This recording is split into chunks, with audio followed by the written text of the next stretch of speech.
Hey, welcome back to Danford Golf Instruction. Today we are going to finish the third part of our series on the two different types of releases that Jim Hardy talks about in his book, The Release. The two, in case you've missed the last ones, are the LOP, or the left arm outward push, and the RIT, which is the right arm inward throw. So we're going to finish up our series on those. If you haven't checked out those videos, make sure that you go back and watch the first two of this series so you understand really what's going on. So again, thanks for watching. I hope you subscribe, and let's go ahead and get going on the release.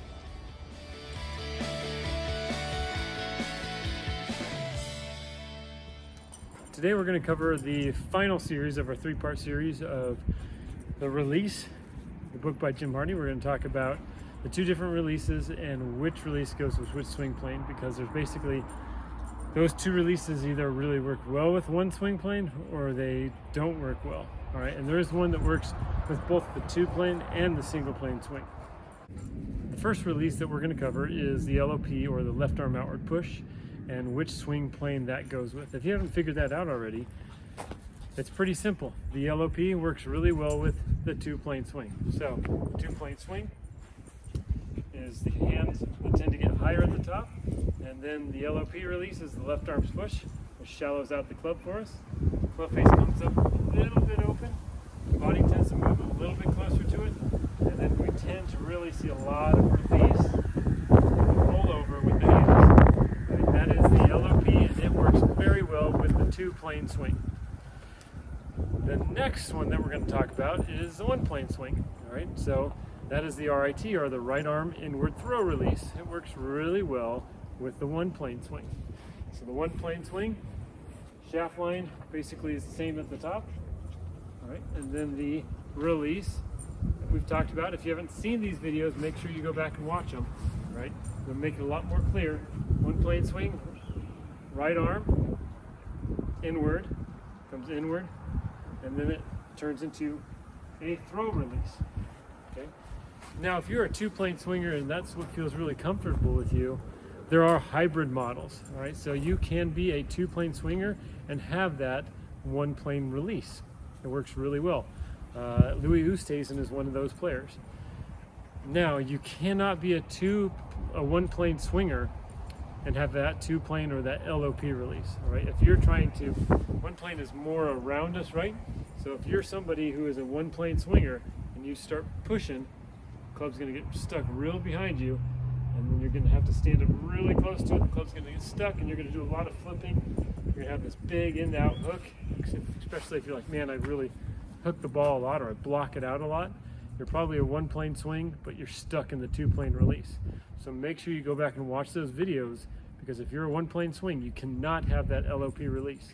If you're a two-plane swing, you can have the RIT release, and of course the one-plane swing works best with the RIT release. So make sure that you have the right release that goes with the right swing plane. Now we're going to cover a few drills to help you get better with each release, depending on if you're that one-plane or two-plane player, and how to release it, and kind of drills just to help you a little bit easier for you to transition into maybe the right release for the right swing that you have. So we're going to talk about two drills for each releases now. The first drill, we're going to cover the LOP, all right, left arm outward push. So the first thing, when you get to the top and you have those nice high hands, all right, you can't be a person who just kind of spins in place, because that's going to throw the club over the top, and you're really going to struggle a lot. Okay, this is a little bit different with the RIT, and we'll talk about that in a second. So our two-plane swing with the LOP, your first move on the way down needs to be kind of a hip bump to get you back forward. That's going to take you from the top, and is going to help your club start to level out a little bit. If you just spin in place real hard, it's not going to work well for you. So the first thing you need to do is you can stick like an alignment rod, something just out in front of you, and when you get to the top, we just want your first move to feel like you are going to run into that alignment rod, and then from there is the rest of the release, which we'll talk about in a second. Okay. Now, if you've ever played ping pong, or if you've ever been bowling, all right, this is the feeling that you should have with that LOP release, is basically feeling like you're spinning that right hand over the top. All right, you're bowling down the alley there, or you're hitting ping pong, you're hitting top spin. Okay, so you'll get to the top, you'll bump, and then you're gonna feel like you push with your left arm, and then you're gonna feel like you just roll it over top. Just a really quick reminder, remember the two plane swingers with the LOP release, they move the ball a lot, right? If you're trying to hit the ball straight, it's gonna be extremely hard for you to be successful with that two plane release and with the LOP release, okay? So make sure that you don't get those mixed up thinking I need to hit this dead straight. You gotta move it, you gotta hook it, you gotta cut it, right?